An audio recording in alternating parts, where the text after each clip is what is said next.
Coming back to work after burnout isn't just about resuming what you did before with better stress management techniques. It's about reshaping how you choose to live, work, and lead yourself. In today's episode, we're exploring how recovery is often a wake up call, a chance to reconnect with who you are and what matters most, and how living more in line with your values can help you build a work life that is sustainable, fulfilling, and burnout proof. When I ask people who've taken time off to recover what's going to be different this time, I'm often struck by a pattern that's not often talked about. Usually, the assumption about burnout recovery is mostly about resting and learning to be more resilient against stress.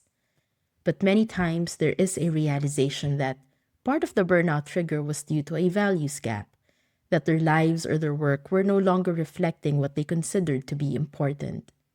For many, recovery becomes a deeply reflective period. They begin to realize, I don't want to spend my days doing work I really don't care much about. My ambitions have changed. I'm not wanting to chase after the next big career step anymore. Or I don't want to go back to being that person who worked late every night. Recovery becomes a time to reconnect with who we are and what matters to us. In doing so, we learn to live in greater alignment with our values, leading to a fulfilled life. The truth is, returning to work isn't just about what you do, it's about who you are becoming and the choices you make to stay true to that. I came across a quote from the Sainsbury Center for Mental Health in the UK, which I just absolutely love, and it goes like this. Recovery at its heart is a set of values about a person's right to build a meaningful life for themselves, with or without the continuing presence of mental health symptoms. At the foundation of this, I think, is a reconnection to our values, the things that we say matter the most to us. If we take a moment to audit our values, we will notice that some of them we've inherited from our childhood upbringing. Some we've actively chosen as we gained life experience. Some will stick with us forever. Others will shift as we grow and develop over time.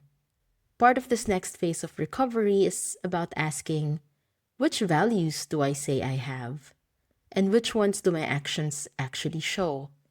If someone were to quietly observe how you spend your time in a week, what would they say you value?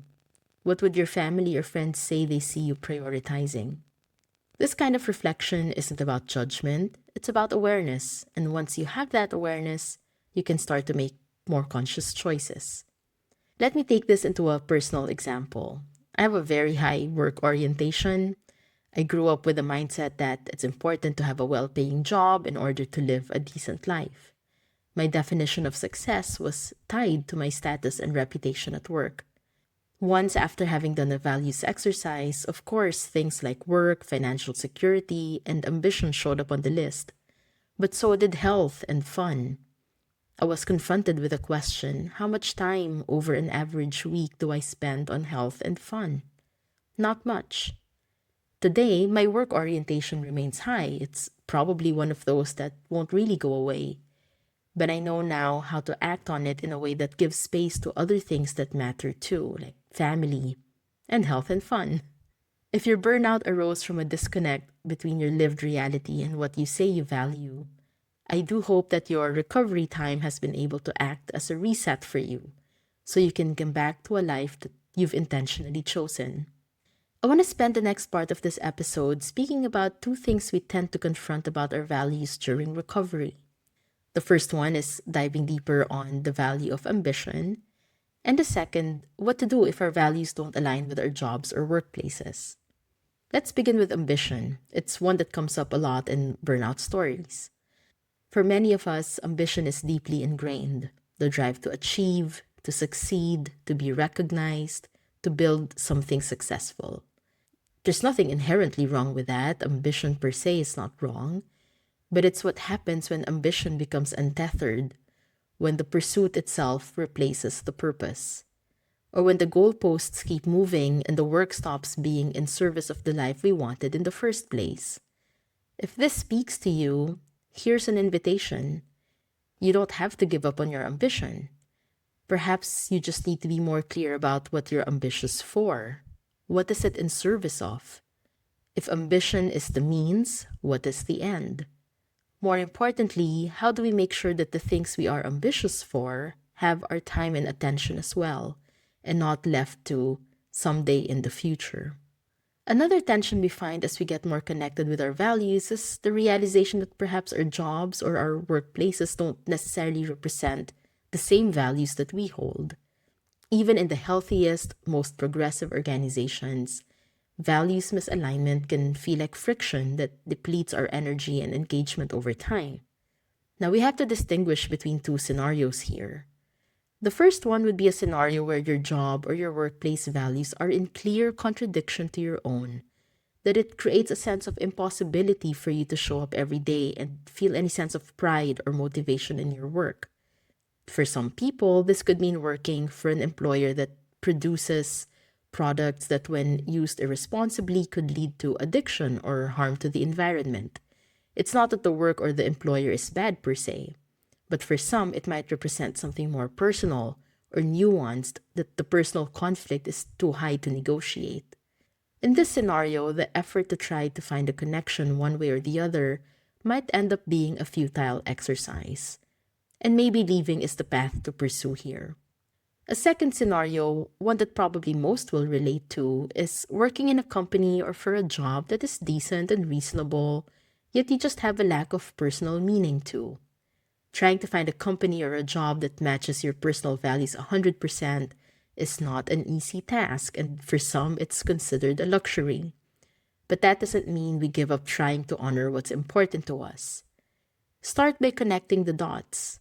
If your company values something like customer focus and you value caring for others, try to find what you can do that overlaps with customer focus. If your workplace values efficiency and you value innovation, consider how your skills can help solve others' efficiency challenges. In doing so, leaving doesn't become your only option. Trying to find a way to express your values within a system or environment can reduce this friction, and even small shifts can make a difference over time. This matters because when you work in alignment with your values, three things happen. You reduce the need to suppress or downplay your emotions, you manage stress better, and you feel more engaged with your work. Remember, for most of us, we spend most of our waking lives at work.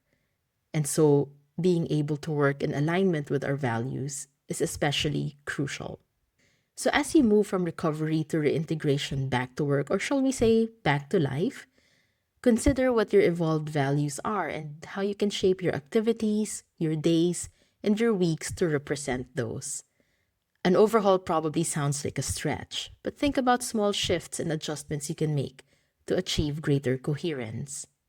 As we close this episode, I want to share something I came across that hit quite powerfully. Bronnie Ware is the author of the book The Top 5 Regrets of the Dying, in which she talks about her work caring for the terminally ill. In the book, Ware shares what these 5 regrets are, and I quote, "I wish I'd had the courage to live a life true to myself, not the life others expected of me. I wish I hadn't worked so hard. I wish I'd had the courage to express my feelings. I wish I had stayed in touch with my friends. I wish I had let myself be happier." She also says, and I quote, "The dying people I cared for helped me understand how irrelevant the opinions of others are in the end, and my courage has set me free of such cares before my deathbed days arrive. Being free of regret," she says, "is the ultimate freedom in life, including her own." So let me ask you, what's going to be different this time? Let this next chapter be the one where you get to live a life that feels like yours, rooted in your values and not in regret. Thank you for joining me today. I'll see you next time.